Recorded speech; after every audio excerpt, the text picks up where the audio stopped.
Rais wa Marekani Donald Trump anataka Nicolas Maduro aondoke madarakani huku Urusi ikimkingia kifua. Rais huyo wa Marekani ametoa vitisho vya siri kwa kiongozi wa Venezuela, ambapo amesema kiongozi huyo anapambana kwa bidii, lakini itakuwa mara yake ya mwisho, ama hizi ni nyakati zake za mwisho, lazima aondoke madarakani.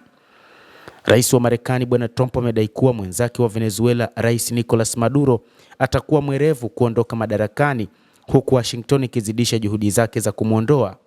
Marekani imekusanya kikosi cha wanamaji ambacho Trump anakiita kubwa zaidi kuwahi kuwa nacho katika Amerika Kusini kwenye pwani ya Venezuela, na inaweka kizuizi kwenye trafiki yake ya mafuta, akitaja vikwazo vya upande mmoja. Tangu Septemba, jeshi la Marekani pia limekuwa likiendesha mashambulizi katika boti zinazodaiwa kubeba dawa za kulevya, jambo ambalo wataalamu wa Umoja wa Mataifa wamelaani kuwa ni hukumu ya kunyongwa kinyume cha sheria. Alipoulizwa mara kwa mara wakati wa mkutano na waandishi wa habari mnamo siku ya jana Jumatatu ikiwa nia ya Washington ilikuwa kumlazimisha Maduro kuondoka madarakani, Trump alitoa matamshi yasiyokuwa ya kujitoa, akidokeza uwezekano huo. Anasema anaweza kufanya chochote anachotaka.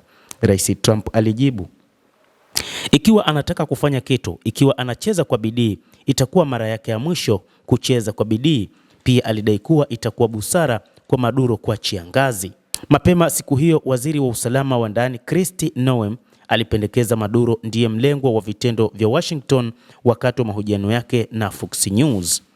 Hatuzuii tu meli hizi, lakini pia tunatuma ujumbe ulimwenguni kote kwamba shughuli haramu ambayo Maduro anashiriki haiwezi kusimama, anahitaji kutoweka, na kwamba tutawatetea watu wetu, alisema Maduro.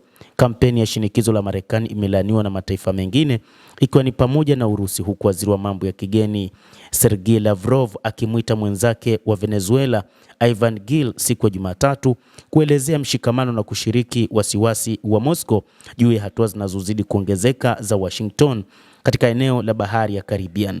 Wizara ya mambo ya nje ya Urusi imekanusha madai ya shirika la habari la Associated Press kwamba imeanza kuzihamisha familia za wanadiplomasia.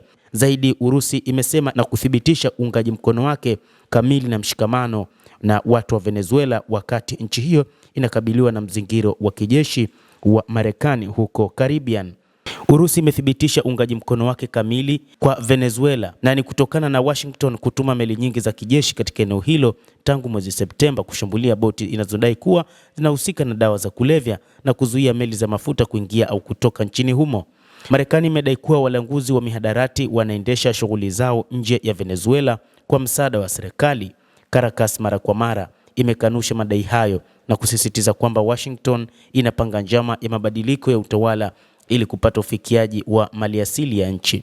Siku ya jana Jumatatu, Lavrov ameithibitishia Caracas kwamba Urusi itasimama bega kwa bega na watu wa Venezuela ikiwa Marekani itaamua kuanzisha mashambulizi. Lavrov ameongeza kuwa kuongezeka kwa jeshi la Marekani kunaweza kusababisha athari kubwa na kusababisha tishio kwa urambazaji wa kimataifa katika eneo la bahari. Mwishoni mwa juma, vyombo kadhaa vya habari viliwanukuu maafisa wa Marekani wasiojulikana vikiripoti kwamba walinzi wa pwani ya Marekani walikuwa katika harakati kali ya meli ya mafuta yenye uhusiano na Venezuela katika maji ya kimataifa katika bahari ya Caribbean. Katika muda wa wiki mbili zilizopita, vikosi vya Marekani tayari vimekamata meli mbili za mafuta.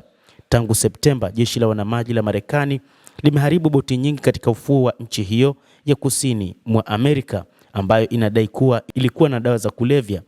Rais Trump alithibitisha na kutishia kwamba mashambulizi ya ardhi yanaweza kutokea hivi karibuni. Venezuela imelaani kukamatwa kwa meli za mafuta kwenye mwambao wake na jeshi la wanamaji la Marekani kama kitendo cha uharamia na kuishutumu Washington kwa kutaka kuweka serikali bandia.